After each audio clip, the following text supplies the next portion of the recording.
பெரிவாசரணம். இந்த வெங்கடாச்சல மகாத்மியம், இந்த அற்புதமான கதை அவதாரம், பெருமாள் வந்து அர்ச்சாவதாரமாக திருமலைக்கு வந்தது, அந்த கதையை கேட்டுன்னு வரேள் அப்படின்னு நம்புறேன். இது வரைக்கும் 2 எபிசோடு முடிஞ்சிருக்கு. இது 3வது எபிசோடு. நாராயணன் சாக்ஷாத் பெருமாள் அவர் வந்து வைகுண்டத்திலேந்து பூலோகத்துக்கு எப்படி வந்தார், நம்ம எல்லாரும் நன்னா இருக்கணும் அந்த ஒரு எண்ணத்துக்கு வந்தார். அதுக்கப்புறம் தானாகவே எப்படி பிரகாசமாக படுத்திண்டு ஆவிர்பாவமானார், அதை நம்ம பார்த்தோம். நம்மளோட தேசம் பாரத தேசம், இந்தியா, இங்கே தான் வந்து நிறைய க்ஷேத்திரங்கள் உண்டு, தீர்த்தங்களும் உண்டு. நம்ம ஆற்றுல எல்லாரும் பூஜை பண்ணுறது வழக்கம். ஆஸ்திகமான இருக்கிற மக்கள் நம்ம வந்து ஆற்றுல ஒரு சின்ன பூஜை ரூமா வச்சுண்டு அதில் பூஜை பண்ணி சுவாமிக்கு நைவேத்தியம் பண்ணி பிரசாதம் காமிச்சிட்டு அதுக்கப்புறம் சாப்பிட்றது வழக்கம். இந்த மாதிரி நிறைய வீடுகள் சேர்ந்து ஒரு ஸ்ட்ரீட், அதாவது ஒரு தெரு, அதுக்கு ஒரு சின்ன கோவில். அந்த கோவிலுக்கு போயிட்டு வர்றதுக்கு நிறைய மக்கள் இருப்பா. அதே மாதிரி நிறைய கோவில்கள், நிறைய தெருகள் எல்லாமே சேர்த்து ஒரு நகரம். அந்த நகரத்துல பிரதானமாக ஒரு பெரிய கோவில் இருக்கும், அங்க நிறைய மக்கள் போயிட்டு வந்துட்டு இருப்பா. அதே மாதிரி பல நகரகம் சேர்ந்து ஒரு மாநகரம், அந்த மாநகரங்கள் எல்லாம் சேர்ந்து ஒரு க்ஷேத்திரம்.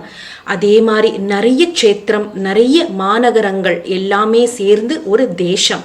இந்த தேசத்துல நிறைய மகா க்ஷேத்திரங்கள் இருக்கு. காசி, கேதார்நாத், பத்ரிநாத், பண்டரிபுரம், ஷீரடி, அதுக்கப்புறம் இந்த பக்கம் வந்தோம் அப்படின்னாக்கா ராமேஸ்வரம், ரங்கநாதர், திருவனந்தபுரம், திருமலை அப்படின்னு நிறைய அற்புதமான க்ஷேத்திரங்கள், மகா க்ஷேத்திரங்கள் நம்ம தேசத்துல இருக்கு. ஸோ நிறைய கோவில்கள் ஒரு நகரத்துல, மாநகரத்திலையும் இருக்கு. ஸோ எந்த கோவில் வந்து இந்த உலகம் இருக்கு இல்லையா, இந்த உலகத்துக்கு எது கோவில்? பாரத தேசமே தான் உலகத்துக்கே கோவில் அப்படின்னு சொல்லுவா. ஏன் அப்படின்னாக்கா இந்த இடத்துல தான் நிறைய சத்காரியங்கள் நடக்கிறது. சத்காரியங்கள் மட்டும் கிடையாது, இங்கதான் வந்து ஆத்ம சக்ஷத்கர், அதாவது செல்ஃப் ரியலைசேஷன், ஸ்பிரிச்சுவல் பிளிஸ், அது எல்லாமே இந்த க்ஷேத்திரத்துல தான் நடக்கிறது. சாந்தினா என்ன, வாட் இஸ் பீஸ் அப்படிங்கிறது பாரத தேசம்ல நிறைய இடத்துல நம்ம அனுபவிச்சிருக்கோம். குடும்ப அணைப்புனா என்ன, கலாச்சாரங்கள்னா என்ன, பக்தினா என்ன, இந்த மாதிரி பாரத தேசம்ல நிறைய நல்ல காரியங்கள் உண்டு. ஸோ இந்த லோகத்துக்கே கோவில் வந்து பாரத தேசம். இதுல வந்து முக்கியமான மார்க்கம் எது கடவுளை அடையிறதுக்கு கலியுகத்துல எது அப்படின்னு பார்த்தோம்னாக்கா பக்தி மார்க்கம். ஸோ கலியுகத்துல எல்லா மார்க்கமும் கஷ்டமா இருக்கலாம், ஆனா பக்தி மார்க்கம் தான் ரொம்ப பிரதானமாக இருக்கு. பகவானோட சாநித்தியம், அதாவது பிரசன்ஸ் பாரத தேசம்ல பல இடங்கள்ல இருக்கு. ஸோ இப்போ வந்து ஆவிர்பாவம் ஆன பெருமாள், அவருக்கு வந்து நம்ம திருப்பதியில பார்த்தோம் அப்படின்னாக்கா பாவம் 2 hours only he has a gap. 12 மணி வரைக்கும் எல்லாரும் போய் பெருமாளை பார்க்குறா. அதுக்கப்புறம் மறுபடியும் 3 மணிக்கு திறந்து விடுறா. கூடுதலாக போனால் ஒரு 12 மணிலேருந்து 3 மணி வரைக்கும் தான் பெருமாளுக்கு கொஞ்சம் ரெஸ்ட்டு. ஸோ ஃபர்ஸ்ட் 2 எபிசோட்ஸில் வந்து தொண்டைமான் சக்கரவர்த்தி, ஹவு ஹி டிஸ்கவர்ட் த பெருமாள் மூர்த்தி, அதுக்கப்புறம் அந்த டெம்பிள் வந்தது, அதை பார்த்தோம். இந்த எபிசோடில் we are going to talk about Saptagiri, அந்த 7 hills, அதோட பேர் என்ன, அதோட முக்கியத்துவங்கள் என்ன, எப்படி அதுக்கு பெயர் வந்தது, அதுக்கப்புறம் 6 தீர்த்தங்களும் இருக்கு, முக்கியமான தீர்த்தங்கள் 6, அதோட பெயர்கள் என்ன, அதோட சிக்னிஃபிகன்ஸ் என்ன, அதை நம்ம பார்க்க போறோம். கண்ணன் அடியினை எமக்கு காட்டும் வெறுப்பு, கடுவினையார் இருவினையும் கடியும் வெறுப்பு, திண்ணமிது வீடென்ன திகழும் வெறுப்பு, தெளிந்த பேரும் தீர்த்தங்கள் சேர்ந்து வெறுப்பு, புண்ணியத்தின் புகழ் இதேன புகழும் வெறுப்பு, பொன்னுலகில் போகமெல்லாம் புணர்க்கும் வெறுப்பு, விண்ணவரும் மன்னவரும் விரும்பும் வெறுப்பு, வெங்கட வெற்பேன விளங்கும் வேத வெற்பே. திருவேங்கடம் மேல எழுதிய இந்த அற்புதமான பாசுரம் சுவாமி தேசிகன் சப்தகிரி மலைய அழகா வர்ணிச்சிருக்கார். It also reveals us the திருவடி of பெருமாள், பெருமாளோட திருவடிகள், அதை பத்தியும் சொல்லப்பட்டிருக்க. வெறுப்பு அப்படின்னாக்கா என்ன அர்த்தம்? வெறுப்பு அப்படின்னாக்கா மலை, அதாவது மவுண்டன். கண்ணன் அடியினை எமக்கு காட்டும் வெறுப்பு. வெங்கட கிருஷ்ணன் தான் அவருடைய பெயர். அவரே கிருஷ்ணர், அவரே ராமர். வெங்கடகிருஷ்ணன், வெங்கடராமன், வெங்கட சுப்பிரமணியம் அப்படின்னு கூட சொல்லுவோம். ஸோ வெங்கடகிருஷ்ணன், பகவான் கிருஷ்ணனே இங்க வந்து இருக்கார். மக்களுக்கு வந்து கிருஷ்ணரோட சரணம் பார்க்கணும் அப்படின்னாக்கா பெருமாளோட சரணத்தை பார்த்தா போறோம். அது கிருஷ்ணரோட சரணம் மாதிரியே இருக்கு. அண்ணன் அடியினை எமக்கு காட்டும் வெறுப்பு. சோ கிருஷ்ணரோட சரணத்தை தர்சனம் பண்ண வைக்கக்கூடிய வெறுப்பு. கடுவினை இருவினையும் கடியும் வெறுப்பு. ஆகாமி கர்மா, சஞ்சித கர்மா, பாரப்த கர்மா அப்படின்னு எல்லா விதமான கர்மாக்களும் பாப்பங்களும் நிறைய இருக்கு. இத்தனை ஒரு பாப்ப மூட்டைய நம்ம தான் வச்சுட்டு நடந்துட்டு இருக்கோம். அதோட சேர்ந்து நம்ம இப்ப பண்ற பாப்பமும் அதையும் சேர்றது. சோ இந்த கடிய வினைகள்லேந்து தீர்க்கும் வெறுப்பு. சோ பாப்பங்கள் பத்தி நம்ம கவலைப்பட வேண்டாம். நம்ம திருப்பதிக்கு வந்து பெருமாளை பார்த்தாலாக்கே எல்லா பாப்பமும் கரைஞ்சு போயிடும். அதனால நம்ம பாப்பத்துக்கு மேல பாப்பம் பண்ணிட்டா இருக்க முடியும்? அந்த இடத்துக்கு வந்தாலே பாப்பம் பண்ண தோணாது. அப்படிப்பட்ட வெறுப்பு. திண்ணம் இது வீதன்ன திகழும் வெறுப்பு. திண்ணம் அப்படின்னாக்கா வெரி ஸ்ட்ராங். என்னது ஸ்ட்ராங்கு? வீடன்ன திகழும் வெறுப்பு. பூலோக வைகுண்டம். வீடுனாக்கா வைகுண்டம். வைகுண்டம் எது? வைகுண்டம் எது? வைகுண்டம் எது அப்படின்னாக்கா வைகுண்டமனே பேரு. திருமலையில வைகுண்ட வாசல்னு ஒரு பேரே இருக்கு. The steps which lead to Perumal, அந்த பாதைக்கு பேரு வைகுண்ட வாசல்னே பேரு. சோ திருமலைக்கு போனாலே நாள் தெரியாது, கிழமை தெரியாது, எதுவுமே நம்மளுக்கு மனசு தெரியாது. அப்பேற்பட்ட பூலோகத்து வைகுண்டம் அதை காட்டக்கூடிய வெறுப்பு. தெளிந்த பேரும் தீர்த்தங்கள் சேர்ந்த வெறுப்பு. பலவிதமான நிறைய புண்ணிய தீர்த்தங்கள் இருக்கிற வெறுப்பு. புண்ணியத்தின் புகழிதேன புகழும் வெறுப்பு. நிறைய பேர் சொல்லுவா பெருமாள் வந்து சங்கல்பம் பண்ணினாதான் நம்மளால அங்க போக முடியும் அப்படின்னுட்டு. நிறைய பேர் நினைப்பா டிக்கெட் வாங்கிடுவா, கடைசி நேரத்துல கூட கேன்சல் ஆறுதே. நம்ம நிறைய விஷயம் கேள்விப்பட்டிருக்கோம். பக்கத்துலதான் இருப்போம், ஆனா அந்த பெருமாளை போய் பாக்குறதுக்கு கூட நம்மளுக்கு அந்த அனுகிரகம் கிடைக்காது. பகவானோட சங்கல்பம் இருந்தாதான் பெருமாள் திருப்பதியை பார்க்க முடியும். பொன்னுலகில் போகமெல்லாம் புணர்க்கும் வெறுப்பு. எல்லா காமங்களையும் எல்லா டிசையர்ஸையும் தீர்த்து வைக்கக்கூடிய வெறுப்பு மலை. விண்ணவரும் மன்னவரும் விரும்பும் வெறுப்பு. தேவர்கள் கூட எல்லாரும் ஆசைப்படுவாளாம் பெருமாளை போய் பார்க்கணும் அப்படின்னு. சோ பெருமாள் நாராயணன் சொன்னாராம், தேவர்கள் எல்லாரும் பார்க்கணும் அப்படின்னாக்கா அவ கீழ் இறங்கி வரணும், மக்கள் எல்லாரும் பார்க்கணும் அப்படின்னாக்கா மேலே ஏறி வரணும். அதனால நான் நடுவுல இருக்கேன். வெங்கட வெற்பென்ன விளங்கும் வேத வெற்பே. சோ இந்த 7 மலைகள் என்ன, சப்தகிரிகள் என்ன? வேத வெற்பு. வேதத்தையே உத்தாரணம் பண்ணிய மூர்த்தி அது. அந்த பெருமாளை இருக்கிற மூர்த்தி வேதத்தையே உத்தாரணம் பண்ணியது. சோ அவர் இருக்கக்கூடிய வெற்பு. இந்த 7 மலைகளோட பெயர்கள் என்ன? விஷாப்திரி, அஞ்சனாத்ரி, சிம்ஹாத்ரி, கருணாத்ரி, சேஷாத்ரி, நாராயணாத்ரி, வெங்கடாத்ரி. சோ முதல்ல கருடாத்ரி. அந்த பெயர் எப்படி வந்தது? கருடன் வந்து அங்க வந்து தங்கினாராம். கருடன் யாரு? தேவாசுரர்கள் திருப்பாக்கடல் கடையும் போது அப்போ ஒரு குதிரை ஒண்ணு வெளியே வந்தது. இந்த கருடனா இருக்கக்கூடிய அம்மாவோட பெயர் வினத்தை. சகோதரியாக இருக்கக்கூடியது கத்ரு. அவ 2 பேரும் பேசிக்கிறாளாம். இந்த குதிரையோட வால், அதாவது டெயில் என்ன கலர், என்ன நிறம் அப்படின்னுட்டோ. அப்போ வந்து கத்ரு சொல்றா கருப்பு, வினத்தை சொல்றா இல்ல வெள்ளை. அது வெள்ளையாதான் இருந்தது. இது வந்து கத்ரு வந்து கருப்பு சொன்னோடனே everybody wanted her to prove it. So அதை ப்ரூவ் பண்றதுக்காக கத்ருவோட குழந்தைகள் எல்லாருமே நாகர்கள். ஸோ கத்ரு வந்து சொல்றா, எல்லா கருப்பு நாகங்கள் எல்லாரும் நீங்க போயிட்டு அந்த குதிரையோட வால்ல போய் தொங்குங்கோ, இங்க இருந்து பார்த்தா கருப்பா தெரியும் அப்படின்னுட்டோம். ஸோ தாயார் சொன்ன உடனே கத்ருவோட நாகங்கள் எல்லாரும் குதிரையோட வால்ல போய் தொங்குறா.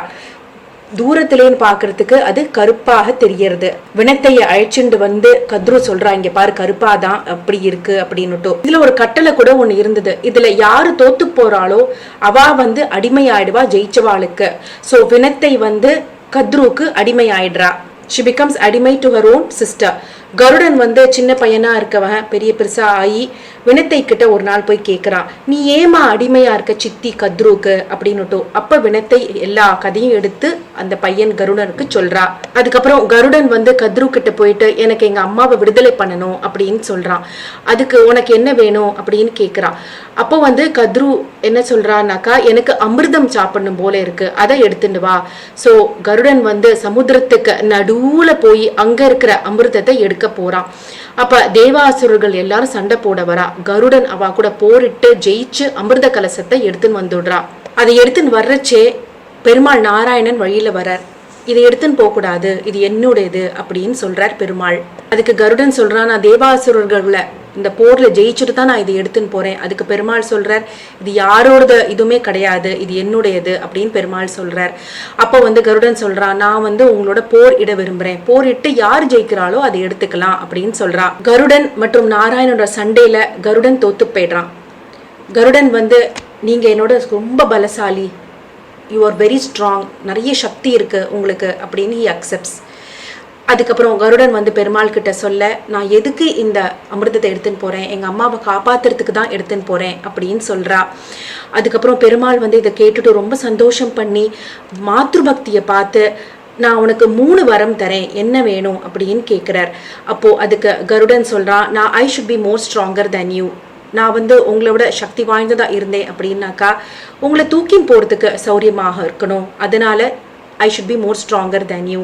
பெருமாள் அதுக்கு ஓகே அப்படின்னு சொல்றார். இரண்டாவது, எனக்கு உங்க மேல பறக்கக்கூடிய சக்தி வேணும், I should be able to fly above you. இதுக்கும் பெருமாள் சரின்னு சொல்லிட்டு என்னோட கொடி மேல ஏறிக்கோ அப்படின்னு சொல்றார். பகவானோட கருட கொடி. மூன்றாவது, என்னோட தாயாரை நீங்க அடிமைத்தனத்திலேந்து விடுவிக்கணும் அப்படின்னு சொல்றா. அதுக்கும் பெருமாள் சரி அப்படின்னு சொல்றார். நீ போய் உன்னோட சித்தி கிட்ட அந்த வால் வெள்ளதான் அப்படின்னு சொல்லு, உன்னோட அம்மாவை விட்டுடுவா அப்படின்னு பெருமாள் சொல்றார். சந்தோஷமாக கருடன் திருப்பி போய் கத்ரு கிட்ட, நீ வினத்தை கிட்ட சும்மா எங்க அம்மா கிட்ட அப்படித்தானே சொன்னி எங்க அம்மாவை ஏமாத்தி இத்தனை நாள் அடிமையா வச்சுட்டு இருக்க. Kadru she accepts the mistake. இத்தனை வருஷம் வினத்தைய அடிமையா வச்சத அந்த தப்பை உணர்ந்து கருடனோட அம்மாவை விடுதலை பண்ணிடுறா. அந்த அமிர்த கலசம் வந்தது இல்லையா, அது கருடாதிரி இடத்துல தான் வைக்கப்பட்டிருக்கு. ஸோ அதனால அந்த மலையோட பேர் கருடாதிரி. எந்த விதமான நோய் இருந்தாலும் எனி டிசீஸ் வில் கோ அவே. இந்த மலைக்கு கருடன் நம்ம பிரார்த்தனை பண்ணோம் அப்படின்னாக்கா எந்த விதமான நோய்களும் வராது. அடுத்ததாக விஷாப்திரி. ரிஷபாசுரன் அப்படின்னு ஒரு அசுரன் இருந்தான். அவன் மகா ரிஷிகளையும் எல்லாரையும் ரொம்ப தொந்தரவு பண்ணிட்டு இருந்தான். அந்த சமயம் பெருமாள் விபவ ரூபத்துல ஒரு ராஜாவா வரார். அப்புறம் யுத்தம் நடக்கிறது. அந்த யுத்தத்துல பெருமாள் மேல கல்லை தூக்கி போடுறான் அந்த அசுரன். பெருமாள் ஒரே ஒரு அம்பை வச்சு அந்த அசுரன் மேல அடிச்சார். அப்போ அவனுக்கு ஞானம் வந்தது. ஆகிற காலத்துல அவனுக்கு ஞானம் வந்தது. எனக்கு இந்த பாக்கியம் பெருமாளே, உங்களால ஐ காட் கில்ட் அப்படின்னு அவ்வளோ ஒரு சந்தோஷம் அந்த அசுரனுக்கு. உங்களோட பானத்தால என்னோட பாப்பம் எல்லாத்தையும் அழிங்கோ, ஞானத்தை கொடுங்கோ பெருமாளே அப்படின்னு கேட்குறான். பெருமாள் இதை கேட்டுட்டு சந்தோஷம் அடைஞ்சு இந்த மலையோட பேரு இன்னிலேருந்து விஷாப்திரி அப்படின்னு சொல்றார். ஸோ இந்த மலைக்கு யார் வந்தாலும் ஞானம் கிடைக்கும். அடுத்தது நாராயணாப்திரி. பிராமண பையன் சின்ன பையன் இருந்தா நாராயணன் தக்ஷிண தேசத்துல வாழ்ந்து வந்துட்டு இருந்தான். ஒரு நாளைக்கு ஒரு யாத்திரையில் போகும்போது நாராயணாப்திரி ஒரு மலைக்கு சேர்றார். அங்க தபஸ் பண்ணணும் அப்படிங்கிற ஆசை. So he wanted to do puja for Bhagavan. But எப்படி பண்றது, பகவானுக்கு எப்படி நான் பூஜை பண்றது அப்படின்னு யோசிக்கிறார். மனசுக்கு எட்டாதவர் எப்படி தியானம் பண்றது, எல்லையற்ற பகவானை எப்படி தியானம் பண்றது, எல்லா திசைகளும் இருக்கக்கூடிய பகவானை எங்க நமஸ்காரம் பண்றது. ஸோ இவ்வளோ ஒரு பக்தி நாராயணனுக்கு பெருமாள் மேல. இந்த பக்தியை பார்த்துட்டு பெருமாள் அவர் முன்னாடி பக்தி எங்க இருக்கோ அதுக்கு நான் வசப்படுவேன் அப்படின்னு சொல்றார். பக்தி என் மேல செலுத்தினா அந்த பக்தனுக்கு நான் என்ன வேணாலும் பண்ணுவேன். ஒரு சின்ன மூர்த்தியை வச்சு பூஜை பண்ணாலும் ஐ வில் அக்செப்ட். பிரசாதம் அப்படின்னு ஒரு வளர்ந்த திராட்சை வச்சாலையும் கூட நான் அக்செப்ட் பண்ணிப்பேன். ஒரு சின்ன ஸ்டூலை வச்சு அது ஆசனம் அப்படின்னு சொன்னா கூட ஐ வில் அக்செப்ட். நாமஸ்மரணம் பண்ணி எந்நேரமும் என் நாமத்தை சொன்னாலே எனக்கு ரொம்ப சந்தோஷம். சின்ன விளக்கு ஏற்றி வச்சு தீபம் ஏற்றி வச்சாலே நான் ஞானத்தை கொடுப்பேன். அசத்தோமா சத்கமய தமசோமா ஜோதிர்கமய மிருத்யோர்மா அமிர்தம் கமய. தீபம் ரொம்ப முக்கியம். விளக்கேத்துறது அவ்வளோ ஒரு அற்புதமான விஷயம். இது எல்லாத்தையும் சொல்லிட்டு பூஜா பந்ததி அதையும் சொல்லிட்டு பெருமாள் நாராயண் கிட்ட சொல்றார், இனிமே இந்த மலையோட பெயர் நாராயணாப்திரி. ஸோ இந்த மலைக்கு நம்ம போனோம் அப்படின்னாக்கா எந்த ஒரு சாதனை, எந்த ஒரு மெடிடேஷன், எந்த ஒரு தபஸும் சித்திக்கும். அடுத்ததாக அஞ்சனாப்திரி. இந்த இடத்துல நிறைய குரங்குகள் உண்டு. இந்த இடத்துல தான் ஸ்ரீ ஹனுமான் பிறந்தார். அதனால தான் நிறைய குரங்குகள் இந்த இடத்துல. கேசரி ராஜா மற்றும் அஞ்சனை அம்மா. நம்ம வாயுபுத்திரன் சொல்றோமே, அது எப்படி? வாயு பகவானோட ஆசீர்வாதம்னால தான் அவருக்கு அந்த பெயர். அஞ்சனை தபஸ் பண்றா, மகன் பிறக்கணும் அப்படின்னுட்டு வாயு பகவான் பிரத்யக்ஷமாக வந்தார்.